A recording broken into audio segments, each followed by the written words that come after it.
lady that I'm about to bring out, she started with the agency. I think she's been here about 5 years now. And she just came out running. Like, I love people that's serious about their talent. She came out running as a model. She started as a model, and then she realized she wanted to do her own talk show. And she's doing her thing out here in these streets.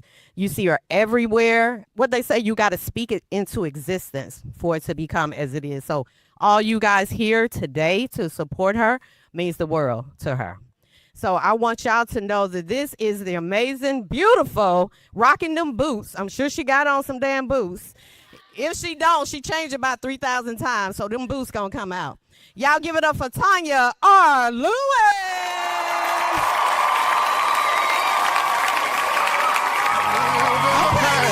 Okay. Moving forward, never looking back, with a worn out hat and a 6-string string.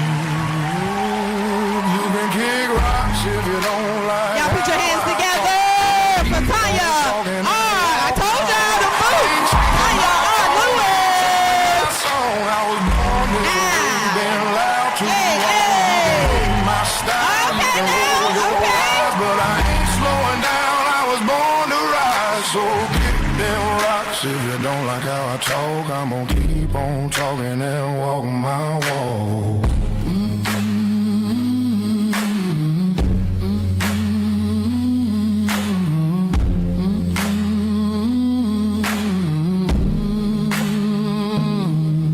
I've lost some friends, made a few new foes, but that's just life, that's how it goes. I ain't bending over just to please a crowd. If I fall down, I'll fall down proud. I talk my truth, I live my way. Ain't nobody gonna take my say. This road's been rough, but I learned the trade. It's sweat, soul, and dues I paid. You can kick rocks if you don't like how I talk. I'm gonna keep on talking and walk my walk. Ain't changing my tone, ain't changing my song. I was born this way, been loud too long. You can hate my style, you can roll your eyes, but I ain't slowing down. I was born to rise, so kick them rocks if you don't like how I talk. I'm gonna keep on talking and walk my walk. Y'all give it up for Tanya R. Lewis.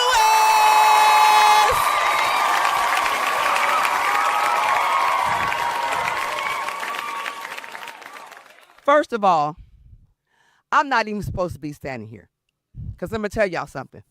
No, the devil don't want me standing here. Okay? Let me tell you something. Because 15 years ago, December 29th, I was so doped up. I was so high, I was afraid not to take a pill.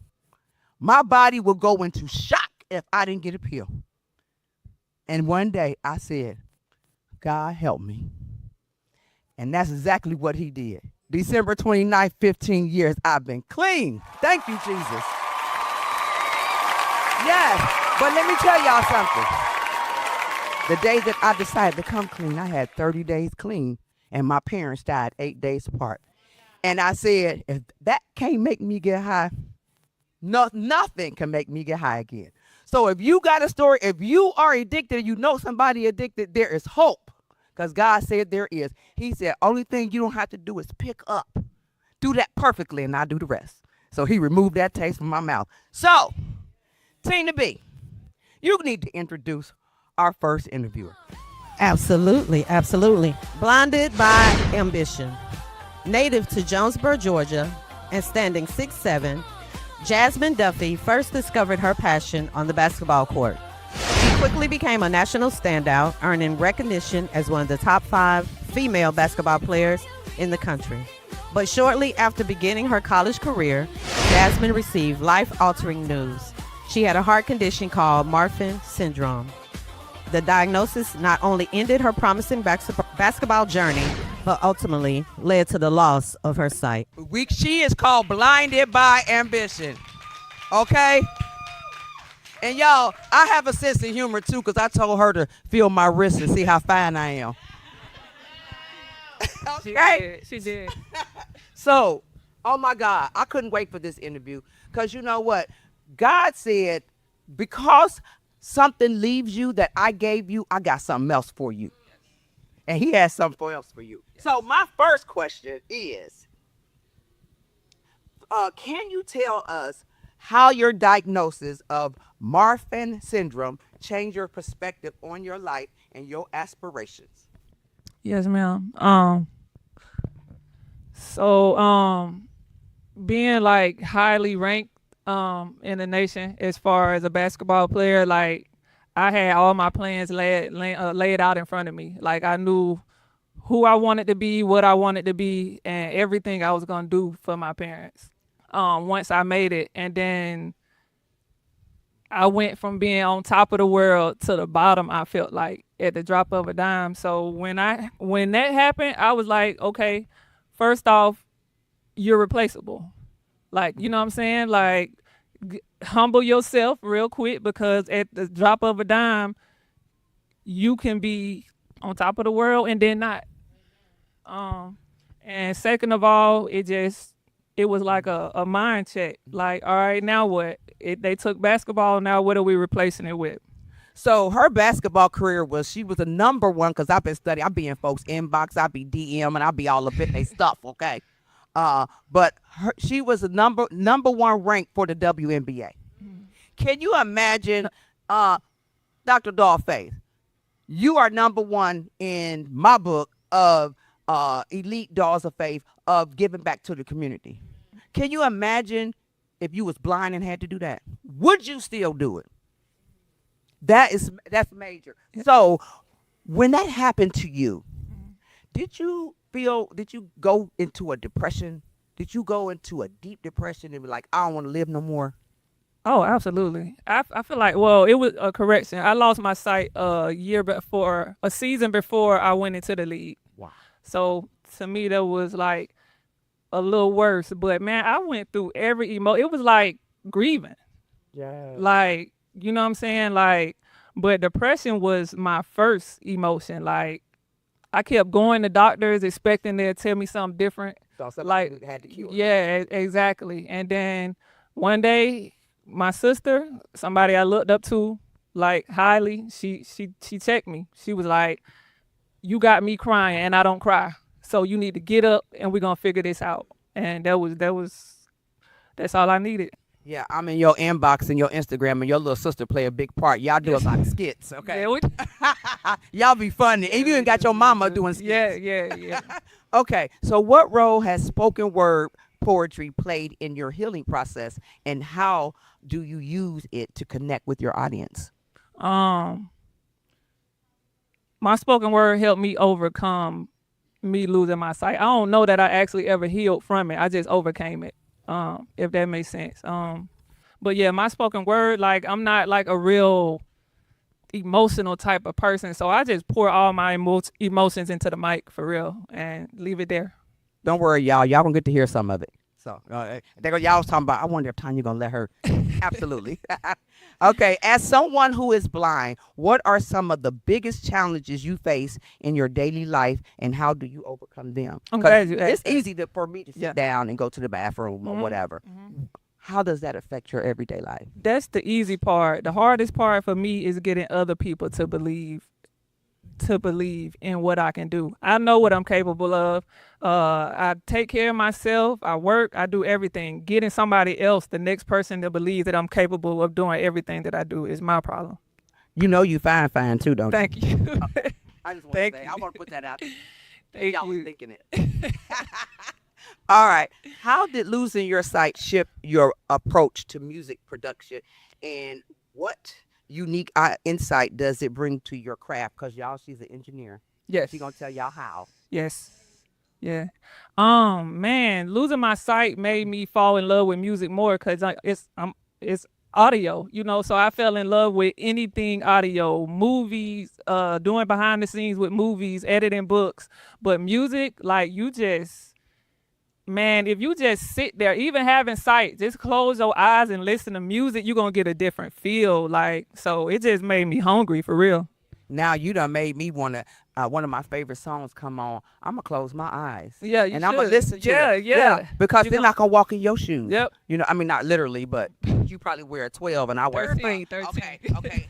I wear 9.9. That's almost a 10. Okay. All right. Have there been any mentors or figures in your life who inspired you to keep pushing forward despite your challenges? I know you said your sister was one. She hard on you, man. I watched her on the video. Yes. She hard on you. Yes. My siblings and my friends. Like one of my best friends here right now. Tosh, shout out friend. my best friend. Best friend, hold your hand. Oh yeah, I seen y'all on pictures together. And y'all stand next to each other. Like Yeah. But when other people believe in you wholeheartedly, man, the feeling in that, like, my best friend just called me sometime, be like, you dope. Like, so when somebody else believe in you the way you believe in you, it just hit a little different. You know what? Me sitting here looking at all these people out here that believe in me is unbelievable. Exactly. Let me tell you something. Lex told me, I was at one of her networking events, and she told me, she said, Tanya, I want to see you with an audience one day. Yep. And she pictured this, and she told me it was going to happen. Crown, my cameraman, boy, you don't know how many times I called his phone crying. I was crying. Okay. So, and these ladies up here in the front, it's amazing when people believe in you. And let me tell y'all something. I'm going to tell y'all something after Ambition get done, because some things has happened. You know, the devil is truly busy, and he always trying to come in and destroy. But there was no way I was going to allow him not to let me interview her, because her story was amazing. It's amazing to me. Okay, so what advice would you give someone who is facing their own adversities and fears that might derail their dreams? I would say, man, honestly, the only shots you miss are the ones you don't take, for real. Like, just, yeah, yeah, yeah. And everybody, like, when you have an idea in your mind, everybody has a start. Like, start on the start, and then keep going. I was doing spoken word. Like, I started off, I don't think I was good at all, y'all. But I knew it was something I wanted to do, so I just built on it. And like you said, even with the situation with your parents, both of your parents passed, that happened with me, but my parents passed 4 months and 3 days apart. And if that didn't break me, like Well, you nothing said, breaks. exactly. There you go. know, I mean, my kids can walk up out of here, but Yeah. it ain't gonna make me ever want to get high. Yeah. You know what I'm saying? Because I Yeah. wouldn't have this life that I have Exactly. now. If you can, somebody out there, if you can reach somebody out there and say something to them, somebody that you know is struggling, or somebody that's struggling, because the holidays, people struggle. We all want to celebrate and be happy, but there's some people, it's like a catch-22 for me, because my parents died right after Christmas, and so I struggle with it a little bit. Give my audience a word, because you bad. I'm gonna let you do your spoken word, but motivate somebody for me after that phone get finished ringing. Okay. Man, I think all I would say to somebody who is struggling is, I was once you. Shoot, just find purpose. Just find something or somebody that gives you purpose, like a reason to get up and a reason to push through everything you're pushing through. My siblings and my friends, that's it for me. They it for me. Because, I mean, I could dwell in my blindness. I could. But, man, the way these folks make me feel, it's not an option. So just find purpose in something. Do they pity you, or do they? I wish. they out there wish. speaking. Like, Oh my God.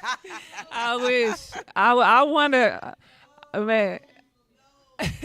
Okay. All right. I want to get two questions for the audience. And Aisha, can you go and make sure we hear them right on the question they got? Who would like to ask the question?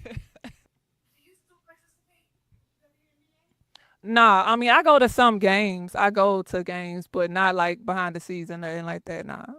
How do you feel when you go to those games and hang out? Everybody asks me that. Yeah. Sometimes, like I usually go with my siblings, and they're so descriptive. I feel like I'm watching the game. Yeah, like, and man, like, honestly, my heartbeat is a basketball. So like when I'm just in the surrounding, like it's like that's my high. Wow. Yeah. Wow. Do you ever miss being out on the court. Do you still try to shoot? I know you. Oh can't see yeah, them, I'm but taking money. I take people money. You take Like, people's yes, money and yes. Like we can play. We can play. and Yeah. you can still you can still- Absolutely. Yes. My sister makes sure I don't lose that. Like we go to the gym all the time. Oh, she tell you to Yeah. move over Yep. and Yep. We do that. Yeah. Wow. See, Yep. God is so amazing. You know what I'm saying? We're gonna now allow her to do the spoken word, guys, because I really want to hear. Because she done gave me some. How they go? How the young folk go? She done gave me some. There we go. Can you stand up and do that, please, ma'am? I'm gonna touch a different area. The name of this poem is on Questions to God. Shoot. So I'm just gonna bless y'all with this and get from up here. Hey. Dear God, I first want to start this prayer off by just simply asking you for grace. Because right now I'm vulnerable, coming to you in my rawest form, so I apologize in advance for anything wrong that I may say. I heard that God is love and love is God. If this is true, God, why is it that my heart feels this way? I mean, I never expected life to be easy, but then again, no one ever told me it would be this way. Now I'm standing here before you with just a mustard seed of faith. So now that it's just me and you, God, I apologize in advance about my aggression, but God, I got questions. Because see, I understand that with life comes death and with death comes you. But if you knew of this, why would you allow us to associate death with pain instead of comfort? Why is it so easy for humans to allow the perception of time to be altered? Why would you bless us with so many beautiful souls just to come and take them back from us, God? Why is everything we do in life associated with a clock when not even this world is timeless, God? I got questions. Like, why can't we all be granted the luxury of a Last Supper? Now, hear me out. Because in no way am I comparing any of us to Jesus, but according to the Bible, you are our Father, therefore we too are your children. So again, Father, let me just apologize about my aggression. It's not you that I'm second guessing, and I know the Bible tells us to not lean on our own understanding, but even knowing all that, it's just something about death that just brings certain questions, God. It's just something about death that just brings certain emotions, God. It's just something about death that just brings certain realizations, like although death is a stranger that one day we will all meet to get the glory, it still hit a little different when it comes without warning. I'm affected, God. I'm mourning. You took another one of my heroes without warning, and now all I have left is faded memories and a lingering thought about what it was I would have said if, like the Last Supper, I'd have been granted one last moment. Maybe I should shut my heart off from love so that it don't hurt so bad when I lose them, or maybe I should just learn to toughen up so that it don't hurt so bad when I lose them, or maybe I should just give up on it not hurting so bad when I lose them, or maybe you can just give us a better understanding on why it is we have to lose them. And God, if we absolutely have to lose them, why it gotta happen so tragically? I mean, plane and car crashes, school shootings, cancer, domestic violence, and let's not forget about the ones that was murdered by the cops. Rest in peace to Sonia Massey. Where were you when all this was happening? I'm confused and in need of understanding. If you can hear me, God, please send an answer. And I hope that it doesn't bother you, Father, that I have more questions. Like, if our steps are really ordered, why are so many of your children confused about their life's purpose? God, why you let these ICE agents come and deport people off of some stolen land when the real immigrants are the ones that's doing all the deporting? God, why is it that the worst part about betrayal is that it always seems to come from your loved ones? And God, if I retaliate, that wouldn't be of God, but no one said nothing to them when I was the one they was hurting. Don't leave yet, God. I got more questions like, how can being a convicted felon take away your right to vote, but don't take away your right to run a nation? Why is it that so many people who once fought for our country now take up half the homeless population? I mean, is it just me, or are black people the only ones who have yet to receive reparation? And God, I'll never stop asking, how can I come from a God and not be one if I was made in your creation? Look, Father, I feel like I've taken up enough of your time. But my final question before you go is, if life is such a precious gift, why do we all start our lives off crying? When you have time, please answer me. Thank y'all.